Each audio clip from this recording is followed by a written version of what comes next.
القرآن مبتدا، یعنی کیا ہم کہنا چاہ رہے ہیں؟ القرآن مبتدا، الگ الگ جملے ہیں. الکتاب سے مراد قرآن ہے اور یہ جملہ تنزیل الکتاب مبتدا ہے. ٹھیک ہے، تنزیل الکتاب القرآن مبتدا من اللہ خبره العزیز. من هو العزیز؟ العزیز فی ملکہ الحکیم فی صنعہ.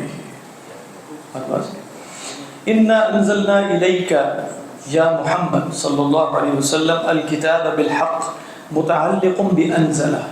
ما هو المتعلق بانزل؟ ای بالحق، یعنی انا انزلنا الیک الکتاب وهذا الانزال بالحق، یہ انزال جو ہے وہ بالحق ہے. متعلق بانزل فاعبد اللہ مخلصا له الدین من الشرک، ای انت تخلص الدین، یعنی آپ دین کو خالص کریں گے کس سے؟ من الشرک، ای موحدا له، ای موحدا له. الا للہ الدین الخالص لا يستحقه غیره، یعنی مراد کیا ہے دین خالص سے؟ کہ یہ دین خالص اس کا استحقاق اللہ کے سوا کسی کو نہیں ہے. الا للہ ہے نا، تو لام لام استحقاق ہے، تو بتا دیا لا يستحقه غیره. والذین اتخذوا من دونه ای الاصنام اولیاء وهم کفار مکہ قالوا ای ما هو دعواهم او ما هي دعواهم ما نعبدهم الا ليقربونا الى الله زلفى. تو یقربونا الی اللہ کے بعد پھر مصدر اگر آتا تو وہ تقریباً ہوتا نا، تو یہ قربہ پھر اس میں مصدر ہوگا بمعنی تقریب کے. بات سمجھ آ رہی؟ لیقربونا الی اللہ زلفا، زلفا ہے تو زلفا ہے بمعنی قربہ، اور یہ قربہ اصلاً کیا تھا؟ تقریبا. تو فرماتے ہیں کہ قربہ مصدر بمعنی تقریبا، یعنی زلفا کیا ہے؟ قربہ، زلفا بمعنی قربہ، اور مصدر ہے بمعنی کس کے معنی میں؟ تقریبا. ان اللہ یحکم بینہم وبین المسلمین فیما ہم فیہ یختلفون من امر الدین فیدخل المؤمنین الجنۃ والکافرین النار. فہمنا؟ ان اللہ لا یہدی من هو لیقربونا الی اللہ زلفا. تو وہ ہم دیکھ چکے ہیں کہ یہ شرک ربوبیت کس طرح بنتا ہے، کئی دفعہ بیان کیا جا چکا ہے کہ لیقربونا الی اللہ زلفا، کیونکہ ان کا تصور خدا کے بارے میں یہ تھا کہ جو دنیاوی بادشاہ ہوتے ہیں تو ان تک پہنچنے کے لیے سیڑھیاں ہوتی ہیں، اور وہ بادشاہ بھی ان سیڑھیوں کا محتاج ہوتا ہے. ان اللہ لا یہدی من هو کاذب فی نسبۃ الولد الیہ کفار بعبادت غیر اللہ. لو اراد اللہ ان يتخذ ولدا كما قالوا اي كما ادعوا اتخذ الرحمن ولدا لاصطفى مما يخلق ما يشاء اي واتخذه ولدا غير من قالوا من الملائكة بنات الله وعزير ابن الله والمسيح ابن الله. کیا مطلب بنا؟ اگر اللہ بیٹا بنانا چاہتا تو بنا لیتا اپنی مخلوق میں سے جو چاہتا ہے، یعنی بیٹا بنا لیتا غیر اس کے جو یہ کہتے ہیں کہ فرشتے بیٹیاں ہیں اور عزیر اللہ کے بیٹے ہیں اور مسیح اللہ کے بیٹے. ہم دیکھ چکے ہیں یہ تفسیر میں، بلکہ تفسیر میں نہیں، ایک صاحب نے سوال کیا تھا تو میں نے عرض کیا تھا جب ہم نے اس میں سے صفحۃ البیان میں سے دیکھا تھا کہ اصلاً لو اردنا ان نتخذ لہوا لاتخذناه من لدنا، کہ یہ ممتنع ہے. لماذا؟ لو اردنا ان نتخذ لهوا لاتخذناه من لدنا، لو اردنا، ولكن الولد ممتنع في حق الله سبحانه وتعالى فإرادة الممتنع ممتنع. أليس كذلك؟ تو اب ممتنع کا ارادہ بھی ممتنع، تو لہذا یہاں بھی اصلا علماء نے کیا بیان کیا؟ لو اراد اللہ ان يتخذ ولدا وهذه الإرادة في حق الله مستحيلة. ٹھیک ہے، لماذا؟ لأن الإرادة لا تتعلق إلا بالممكن واتخاذ الولد ليس ممكنا بل هو مستحيل. أليس كذلك؟ ایسا ہی ہے نا، تو اس لیے ارادہ اس سے متفق ہو. تو لہذا پھر جواب شرط بھی کیا ہوگا؟ کیا آ رہا ہے جواب شرط؟ لاصطفى مما يخلق ما يشاء هذا سيكون مستحيلا. ایک تفسیر یہ. دوسری تفسیر اس کی یہ کی گئی ہے کہ یہ نہیں بتایا لاصطفى مما يخلق ما يشاء کہ وہ بیٹا بنے، یعنی اس کو بیٹا قرار دیتا تھا لیکن وہ ہوتا مخلوق ہی، کیونکہ آگے فرمایا لاصطفى مما يخلق ما يشاء. فہذا جس کو بیٹا کہا جاتا وہ ہوتا مخلوق لیکن شرف کی وجہ سے اس کو بیٹا کہا جاتا. سمجھ آ رہی ہے کہ نہیں؟ سبحانہ، لیکن آگے بتا دیا کہ ایسا ہو نہیں سکتا. وہی بات یہ کہ اللہ سبحانہ وتعالیٰ منزہ ہے اس سے. سبحانہ تنزیہا لہ عن اتخاذ الولد هو اللہ الواحد القہار قہار لمن لخلقہ. ولد کا لفظ یہ فرشتوں کے لیے یوز کیا، مطلب فرشتوں کو بیٹیاں کہتے ہیں. اصل میں ولد جو ہے نا وہ سب کے لیے استعمال ہو جاتا ہے. ولد اصل میں کہتے ہیں ما ولد قد یکون ذکرا وقد یکون انثی، یعنی ولد کے اندر اصل بیٹیاں بھی شامل ہیں. جیسے اولاد کا لفظ بولا جاتا ہے، اب اردو اپنے محاورے میں بھی ہم دیکھیں تو اولاد کا لفظ بولیں گے تو اس میں بیٹے اور بیٹی، حالانکہ ہے تو وہ ولد ہی ہے. تو ولد اپنے ایک عرفی استعمال میں مذکر کے لیے، اور اپنے آپ کے حقیقی لغوی استعمال میں کل ما ولد فہو مولود اور فہی مولود. ٹھیک.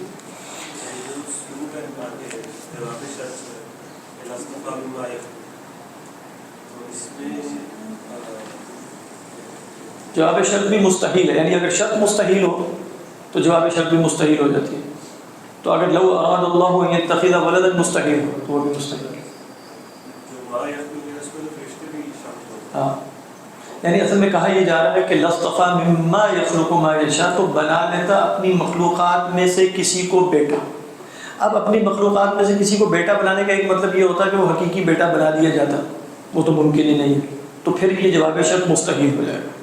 اور اگر مراد یہ ہوتی کہ بیٹے نہ ہوتے نہ بیٹیاں ہوتی شرف کی وجہ سے، جیسے تورات اور انجیل میں بیٹا وہ ہوتا، لیکن وہ بھی اصلاً ممتنع ہے. اللہ فرماتا ہے سبحانہ، اللہ ایسا نہیں کرتا. سبحانہ. خلق السماوات والارض بالحق متعلق بخلق، وہی کیا چیز متعلق ہے بخلق؟ بالحق.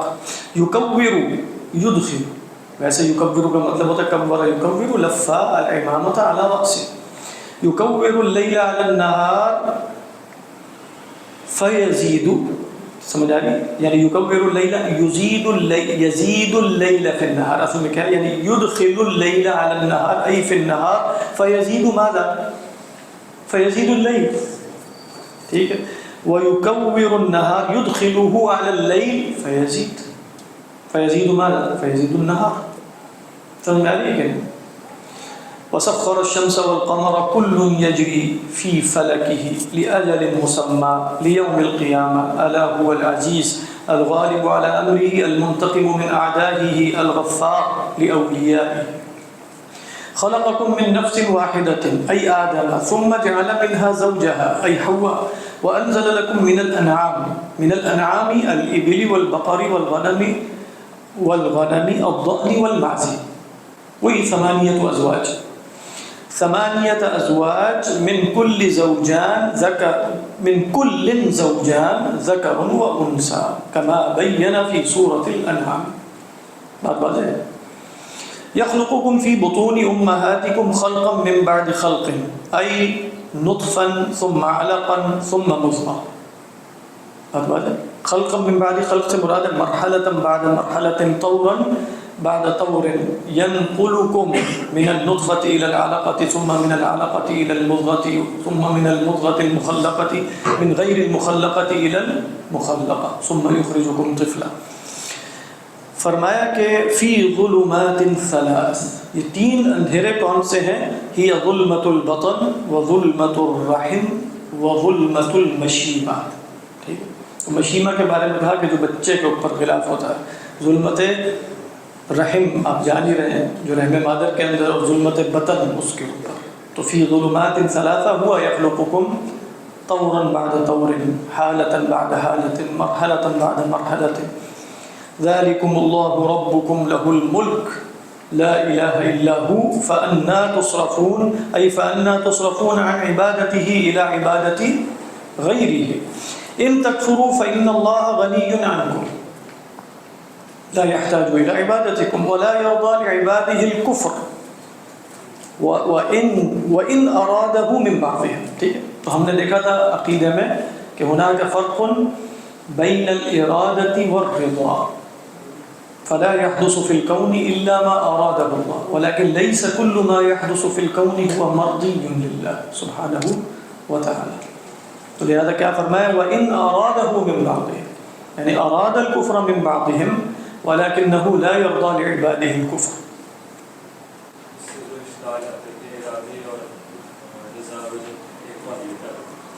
کیا ہے کانفلکٹ کیسا ہے؟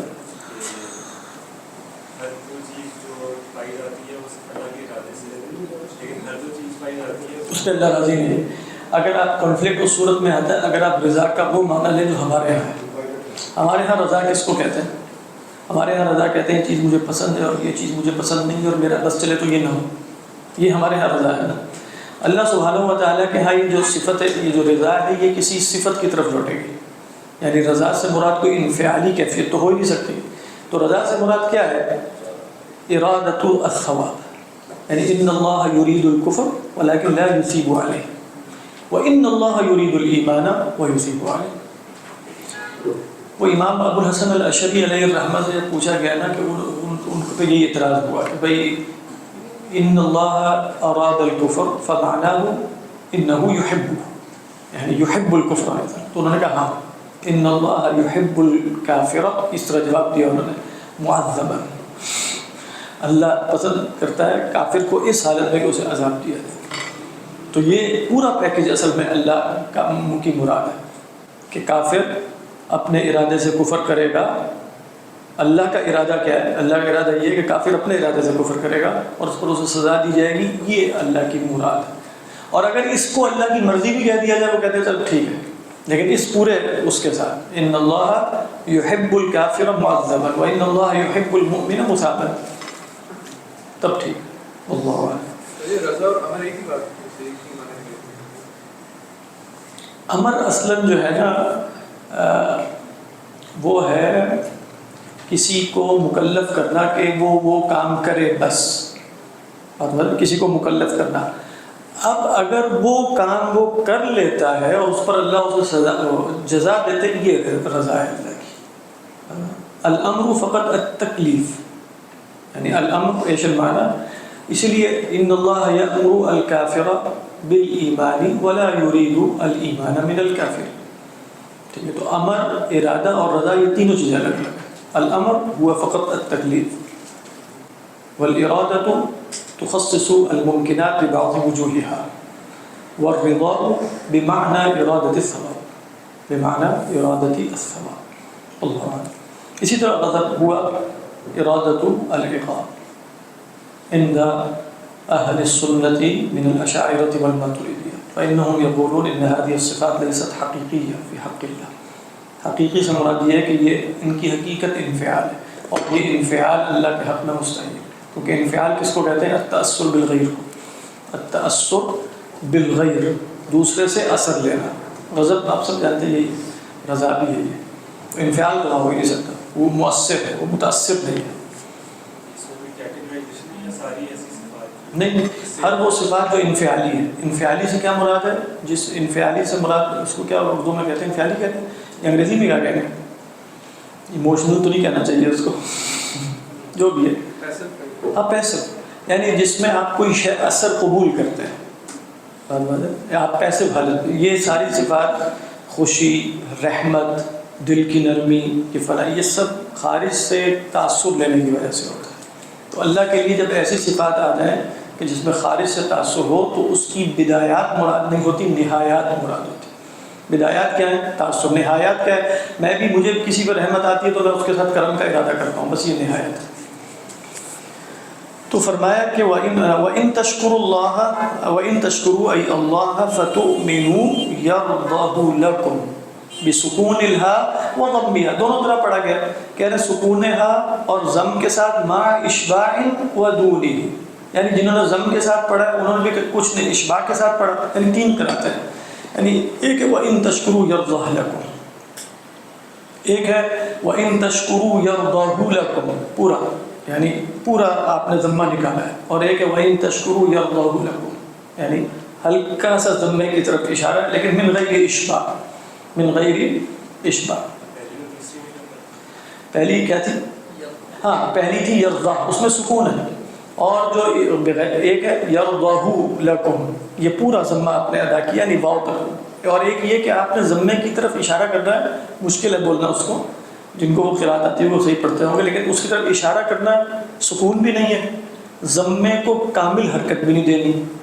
یہ ہے بدون اشباع. ٹھیک، ہاں یعنی ضمے کی طرف ہی جائیں گے آپ، لیکن ضمے کو پوری طرح سیر نہیں کرنا آپ نے، یعنی ضمے کی طرف ہونٹ چلے جائیں گے، جیسے آپ کے یرضاہو، یہ تو پورے ہونٹ جاتے ہیں، ایک ہونٹ تھوڑے سے اس کی طرف جائیں لیکن وہ پورے نہ جائیں، یہ اس کو کہتے ہیں من غیر اشباع، دیکھنے سے پتا تھوڑا سا فرق آتا ہے، بہت معمولی سے، نہیں وہ گھونٹ کرتے ہیں تھوڑے سے گھونٹ، لیکن آواز کم نکلتی ہے. یرضاہ لکم، یرضاہ لکم یعنی اشباع، وہ بھی اشباع کہلاتی ہے، لیکن اس میں اشباع نہ ضمے کے لیے واو کا ہوتا ہے، یعنی جیسے آگے آ جاتا ہے نا واو، یعنی کھڑی آپ الٹی پیش ہو تو اصل میں واو ہے، یرضاہ لکم. فرمایا ولا تزر نفس وازرۃ وزر ای وزر نفس اخرى، ٹھیک، ای لا تحمله ثم الى ربكم مرجعكم فينبئكم بما كنتم تعملون انه عليم بذات الصدور بما في القلوب واذا مس الانسان، والمراد بالانسان الكافر، ضر دعا ربه تضرعا منيبا اي راجعا اليه ثم اذا خوله نعمة اعطاه انعاما، المراد بالتخويل هو الاعطاء منه أي هذا الإنعام يأتي من الله، نسي أي ترك ما كان يدعو إليه، ما كان يدعو يتضرع إليه من قبل وهو الله فما في موضع من، فما في، یہ ایک تفسیر ہے. وہ تفسیر یہ ہے کہ فرما رہے ہیں نسیہ ما میں ما ہے بمعنی من، ٹھیک ہے، یعنی نسیہ من، نسی اللہ. اچھا اس کے کان یدعو الیہ کی ضمیر کس کی طرف جا رہی ہے؟ ہی کی ضمیر، کہہ رہے ہیں پھر لفظ جلالہ کی طرف ہی جا رہی ہے. اچھا پھر لفظ جلالہ کی طرف جا رہی ہے تو یدعو الیہ کیا ہے؟ یدعو کے ساتھ الہ تو نہیں کہتے، یہ بتائیں گے تضمین ہے، تضرع الی فلان ہے، اس کی طرف اشارہ کیسے دیا انہوں نے؟ یتضرع الیہ، ٹھیک ہے. نسی ای ترک اللہ، مراد یہ ہے نسی اللہ الذی کان یتضرع الیہ ویدعوہ. بات سمجھ میں آ گئی کہ نہیں ہے؟ اور دوسرا کیا ہے؟ نسیہ ما، نسیہ الذر الذی کان یدعو الیہ ای یدعو اللہ الی کشفہ، الیہ سے مراد ہی کی ضمیر پھر کس کی طرف جا رہی ہے؟ الذر کی طرف. یہ بات سمجھ میں آ رہی ہے؟ یعنی نسیہ ما ای نسیہ ذلک الذر الذی من اجلہ کان یدعو اللہ ان یکشفہ فینسى هذا الذر. اور پہلی نحو کی ترکیب کے مطابق نسی اللہ الذی کان یتضرع الیہ. بات سمجھ میں آ گئی؟ تو یہاں انہوں نے اس کو کیسے بتایا؟ فما فی موضع من، یہ جو ما موصولہ ہے، آپ کہیں گے ما تو پھر غیر مقابلہ کے لیے زیادہ آتا ہے، تو بتانے کے لیے یہ من کے معنی میں، جیسے والسماء وما بناها ای والسماء ومن بناها. وجعل للہ اندادا شرکاء ہماری قرآت ہے لیضل یا لیضل، لیضل تو کہتے ہیں بفتح الیاء و ضمها، دونوں قرآتیں موجود ہیں، لیضل و لیضل عن سبیلہ دین الاسلام. قل تمتع بکفرک قلیلا، قلیلا سے کیا مراد ہے؟ بقیت اجلک، جتنا زمانہ تمہارا رہ گیا، انک من اصحاب النار. امن، ہماری قرآت ہے امن، یہی ہے نا. دوسری قرآت ہے امن، امن حمزہ استفہام اور من موصولہ. ہماری قرآت کے مطابق ام منقطع یعنی اضراب کے لیے ہے، یعنی بل کے معنی میں ہے، اور من جو ہے وہی من، ام من، اور وہ کیا ہے؟ امن، امن. تو کہتے ہیں امن بتخفیف المیم، ہوا قانت قائم بوظائف الطاعات. قائم سے کیا مراد ہے؟ قائم بوظائف الطاعات آناء اللیل، ای آناء اللیل ساعاته ساجدا وقائما في الصلاة يحذر الآخرة ای یخاف عذابها ویرجو رحمة ای جنت ربه. اب جب امن کے بعد کوئی پیرالل بھی آنا چاہیے نا، امن ہوا قانت کمن ہوا عاصم، تو وہ معذوف ہے نا. تو اللہ نے کیا فرمایا؟ کمن ہوا عاصم بالکفر او غیرہ هل یستویان، یعنی من یستویان من هو قانت فی اللیل ومن هو عاص بربہ او کافر بربہ. اسی لیے آگے دیکھیں اس کے بعد فرماتے ہیں وفی قراءت ام من فام بمعنی بل، یعنی ایک قراءت میں ہے ام من، یعنی ام من ہماری قراءت میں، انہوں نے جو قراءت ام من سوری یہ جو الگ الگ لکھا ہے نا اصل میں ام من اس کے بعد کہتے ہیں فام بمعنی بل والحمزہ. تو اس صورت میں ام جو ہوگا وہ اضراب کے لیے ہے، یعنی ام منقطع ہے، اور ام منقطع کے اندر مفہوم حمزہ استفہام کا رہتا ہے. تو پھر اس کے بعد آگے کچھ معذوف ماننا پڑے گا، یعنی اس صورت میں بھی معذوف مانے گا، یعنی ام من بل امن یہ مطلب بن جائے گا. اضافی مفہوم کس کا پیدا ہو جائے گا؟ اضافی مفہوم اضراب کا پیدا ہوگا، یعنی اس بات کو چھوڑ کے نحن ننتقل من کلام الى کلام ونسألكم امن هو قانت آناء الليل قل هل يستوي الذين يعلمون والذين لا يعلمون. ٹھیک ہے، یہ بہت اہم آیت ہے کیونکہ یہ آیت کوٹ بار بار لوگ کرتے ہیں لیکن سیاق کے بغیر. ٹھیک ہے، تو یہاں هل يستوي الذين يعلمون والذين لا يعلمون سے مراد ہے الذي يعلم قد سمعتم صفاته أليس كذلك والذي لا يعلم هو من على عكس الصفات المذکورہ، جو صفات مذکورہ ہیں اس کے عکس پر ہے، وہ لا يعلم. تو پچھلی صورت اور اس سے پچھلی جو سورہ روم ہم پڑھ چکے ہیں وہی مفہوم ہے اصل. قل هل يستوي الذين يعلمون، العلم کس شکل میں ظاہر ہوگا؟ امن هو قانت آناء الليل، اور الذي لا يعلم الذي ليس على مثل هذه الصفة هو لا يعلم.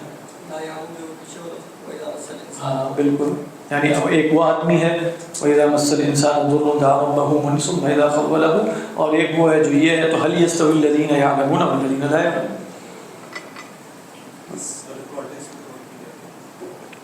کوئی بھی علم کی فضیلت کے بیان میں چاہے وہ کوئی بھی علم ہو جو خدا خوفی پیدا نہ بھی کرتا ہو، تو بس یہ کہ اللہ نے فرمایا الذين يعلمون والذين لا يعلمون برابر نہیں ہو سکتے. تو ان من العلم جہلا، جیسے سلف سے عبارت ہے نا کہ علم میں کچھ جہل بھی ہے، اور علم میں کچھ ایسا علم بھی ہے کہ جس سے جہالت نعم الجہل نعم الجہل. یعنی آپ جاتے ہیں نا یہ بک فیئر وغیرہ، پریشانی سی ہوتی ہے اتنی کتابیں پڑھی کیا کریں. انسان کو پتہ ہونا چاہیے نا کہ اس کی اولویات کیا ہیں، اس کی ترجیحات کیا ہیں، اس نے کہاں جانا ہے. اب وہ لوگ بیچارے آپ دیکھیں، ایک تو بندہ پریشان ہوتا ہے تھوڑا ریڈنگس میں چلا جائے تو اتنے لوگ بچے سب کتابیں خرید رہے ہیں، ہم لوگ تو فارغ ہیں کوئی لیکن آپ دیکھیں ان دی اینڈ بہت سے لوگ بیچارے باہر ان کے پاس کوئی کانٹیکسٹ نہیں ہے، کوئی پیراڈائم نہیں ہے جس میں انہوں نے پڑھنا ہے. بس یہ چیز بھی پڑھ لیتے ہیں، چلو یہ بھی پڑھ لیتے ہیں، یہ بھی لے لیتے ہیں، یہ بھی پڑھنے کی یہ بھی لے لیتے ہیں. وہ ہے ہی نہیں جس کو آپ علم کہتے ہیں کہ وہ چیزوں کو ایک وہ کثرت مطالعے سے نہیں پیدا ہوتا. ویسے میں بتا رہا ہوں کثرت مطالعہ بہت ضروری ہے، لیکن صرف کثرت مطالعے سے پیدا نہیں ہوتا. تو انسان کو پتہ ہونا چاہیے نا کہ بڑی پکچر کیا ہے، اس کے سامنے کوئی بگ پکچر ہو، اس کے مطابق وہ اپنی ترجیحات بھی طے کرتا ہے، علوم میں بھی ترجیحات طے کرتا ہے. پڑھنے کی چیزیں تو بہت ہیں، وقت بڑا محدود ہے، زندگی بھی محدود ہے، تو اس میں ٹینشن نہیں لینی چاہیے انسان کو. پھر کیا آنا چاہیے کتاب بے شک نہ خرید چکر لگائیں. ابھی ایک اور بک فیئر سے ہو گیا ہے بغیر کتاب خرید. نہیں یہ ایوان قائد میں لگا ہوا تھا، اس دفعہ فارغ سے تھا بالکل. ایوان قائد اعظم ہے نا، یہ ایکسپو کے قریب ہی ہے ٹھوکر کے پاس، وہاں بھی ایجوکیشن ایکسپو لگتا ہے. تو فرمایا ای لا یستویان، بتانا کیا ہے؟ ای لا یستویان کما لا یستوی العالم والجاہل انما یتذکر ای یتعظ. نصیحت کون پکڑے گا؟ اولو الالباب اصحاب العقول. صدق اللہ.